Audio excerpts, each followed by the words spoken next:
Holy Week. So today is Palm Sunday, so we are in the beginning of Holy Week, and I invite you to grab a cup of coffee and join me for some Holy Week contemplation using some writings of Martin Luther's.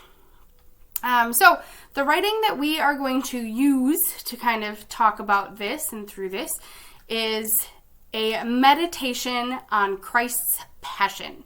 So I'm going to give you just a little bit of context for this writing.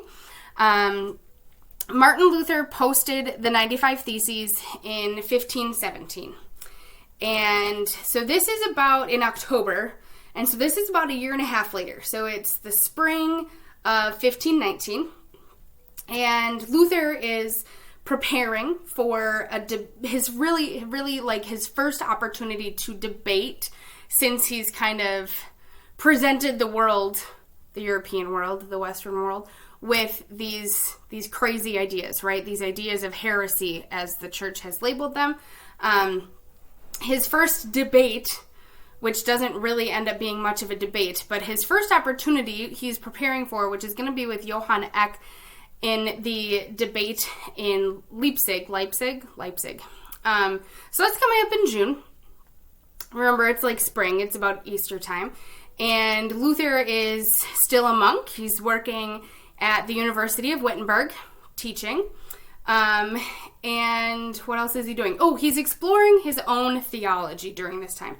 And so this is kind of the time, like the few months, I'm sure much beyond that, but like this is really the core of the time where he is exploring and moving into his true understanding of justification by faith through grace.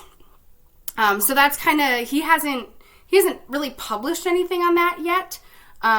Instead, he's still kind of exploring that on his own. So this is, like I said, it's a meditation on Christ's Passion. And so this is Luther's presentation on what we as followers of Christ should be doing basically during Holy Week. So that's why we're exploring it. We're contemplating it today as we begin our Holy Week.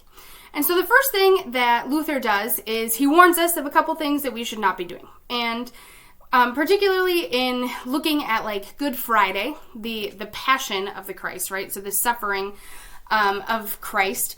We shouldn't be angry at the Jews and at Judas. And obviously he says this because that's possible. That might be something that we and many others have experienced. And he talks a little more about why that's inappropriate later. But that's not an appropriate response to this or experience of this. We miss out on a lot if that's what we focus on. Furthermore, pitying Christ for his innocent death. That's great and it's true. But again, we're missing out on the meat of this if that's what we spend our time focusing on.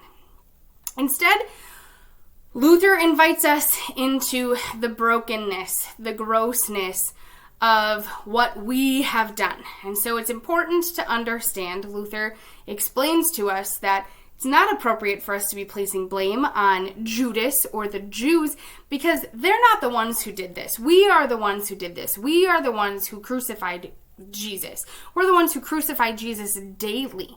So it's important for us to think about that, to spend time in that, to meditate on that, and to understand that when we see Christ suffering, our understanding is that should be us, and on a much bigger scale.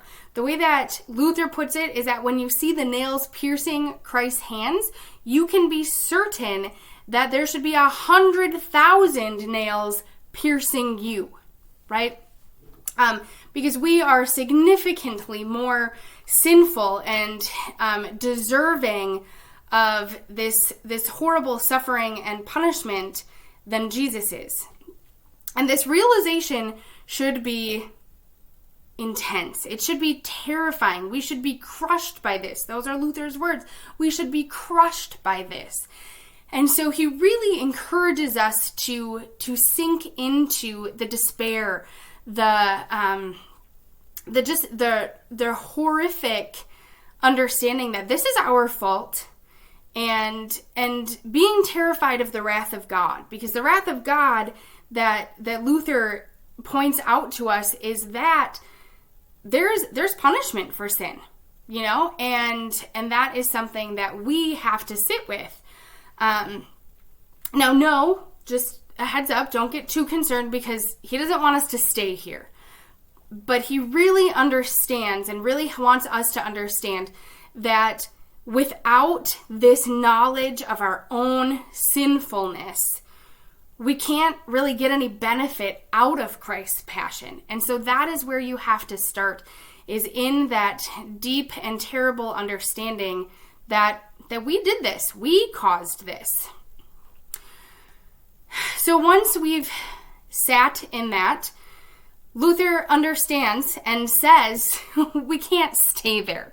We can't stay in that shame. We will be swallowed by our despair, because we can't face this. We can't fix it. And so the only way to respond to this is to turn to Christ, is to turn to God, so that we can get this off of our conscience and give it to God. Because the only person who can overcome our sin is Jesus in his death and resurrection. So there is hope. There is joy. And there is such amazing relief. And that relief cannot be found without the despair that you find before it. So that is what Luther invites us into in this meditation on Christ's passion. He goes on a little bit farther to explain how this affects us in our daily lives. But I'm not going to dig into that. Instead, I just want you to sit in understanding that there is something fulfilling and rich in this experience when we allow ourselves to sit in our despair and our sinfulness that leads to the crucifixion of Christ, followed by the joy and amazement of the love of God in Christ on Easter morning.